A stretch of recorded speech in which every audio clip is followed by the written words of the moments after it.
on YouTube? It's your boy LexThomas21. I'm back with another review for you guys. And we're here to review Toy Story 2, this following of the very first Toy Story that came out in 1995. This movie was actually released in 1999. About like a 4-year gap between the first one, and right off the bat, you could definitely tell visually and the way it's animated, it's definitely an improvement.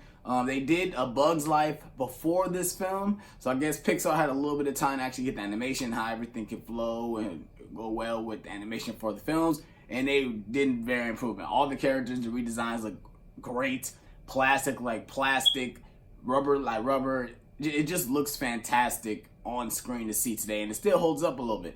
But only problem is like they didn't get fur right, but that's another thing. Even the humans look a little bit better than they did in the first one, which is very interesting. Now I'm gonna go ahead and get to the plot of the film. It's about Woody, obviously, and it starts off as he's going with Andy to cowboy camp, and Andy plays with him for a little bit, but then actually rips him, and he gets shelved.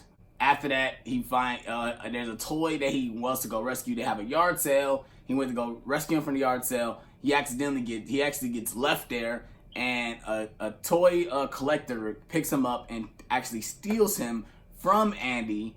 And here goes our story. Basically, it's like basically a wild goose chase to get Woody from the toy collector. And the toy collector, he's a very rare Woody doll, and he wants to sell him to some Japanese museum or something like that, so he can basically be showing off. He basically wants to sell Woody for a lot of money because he's a very rare Woody doll. And after he has Woody, and he gets the complete set, including Jesse, Bullseye, and Stinky Pete. He's gonna make a lot of money. So basically, it's up to the Buzz and the rest of the gang to go get Woody and bring him back to Andy before Andy comes back from cowboy camp. Now, I'm gonna go ahead and get back with the cast. Tim Allen, Tom Hanks killed it again. They killed it again in this movie. It just feel like they are the characters now. After even like the 4-year time gap, like between the first one and the second one, it just feels natural, you know. It just really feel like they are the characters. Like I said, visually it just looks better. It just looks way better. Like I said, John Lasseter came back to direct this one as well. This is his third directorial debut, because he did Toy Story, did Bug's Life, then he did Toy Story 2. Like I said, overall, the plot of this movie, this actually feels like a movie. You know, like I said, overall, it just feels like a better movie. It felt like they really had a lot to build from the very first Toy Story to come to this Toy Story, and it just feels like a better movie. It just feels more whole. It feels more complete. Now I'm gonna go ahead and get into. I don't really have that many negatives about this one. This one is it's an improvement, but it's like hard to explain. It's like when I was little, this is the one I watched the least between the two. Like I watched the first Toy Story more. Maybe it's because of nostalgia reasons, but like between the two, I watched this one less. But now watching it now as an adult, it holds up with Toy Story 1 as well. So it's not say that really is a negative or really a critique.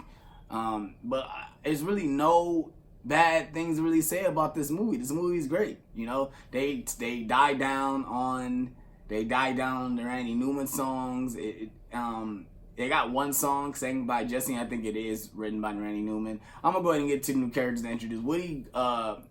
Like I say, he's taken by a toy collector. He meets Jesse, Bullseye, and Stinky Pete. He finds out that he's this rare Sheriff Woody doll, and he had a TV show. He had all this memorabilia about him and stuff, and that it was like all forgotten because his TV show got canceled.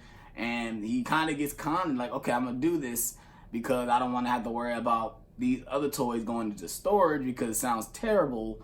But in the end, Woody finds out it's not just about being, you know, showcases. It's about actually being cared for and loved by that one single kid, and obviously that's Andy. And I love that there's a scene where Woody he said he's gonna do it, but then he watches the show and he's singing "You Got a Friend in Me," and the kid walks up and just grabs and hugs him, and he thinks about Andy, and he's like, man, what am I doing? I need to go be with Andy because that's my kid. Regardless of how old he gets or anything, I still have to be there for him. And obviously, Toy Story 3 leads into why that's more important, but we're going to get into that in that review. So, but overall, I really do think this movie is fantastic. It has a 99 or 98% Rotten Tomatoes for a reason. This movie is fantastic. It is. Like I said, storytelling, writing, the voice acting, the visuals, just everything about this movie it smells greatness. Overall, right now, like within Toy Story 1 and Toy Story 2, it's already the greatest animated franchise, and we haven't even gotten to Toy Story 3, and I still ain't seen Toy Story 4 yet. So overall, like I said, it's a really amazing film. I really do think you should check it out. Let me know what you think of Toy Story 2 in the comment section below, and I'm on this from you guys. Peace.